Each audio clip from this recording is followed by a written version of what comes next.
后来继续来看嘉义义德上公所，连续3年巡回偏乡的学校发健康点心，予国中甲国小的学生囡仔来补充着营养，让这囡仔会当感受到公部门的爱甲关怀。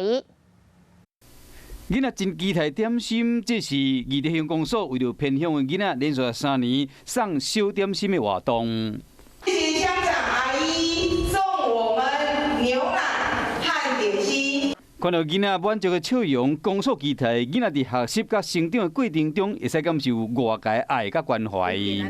各中小学来发送这个爱心小点心啊，除了小点心以外，我们还有送牛奶啊，希望讲吼，阮义子乡的小朋友的成长过程会接受到社会满满的爱，公部门满满的关怀哈。今年因为新冠疫情的影响，有真个活动拢延期也是停办。乡长黄阿嘉为了遵守甲囡仔约定，决定伫疫情有较回时，开始发送这小点心，希望讲会使安慰囡仔的心灵，嘛借这个机会鼓励学生囡仔认真学习，未来若有能力，就要会加回报社会。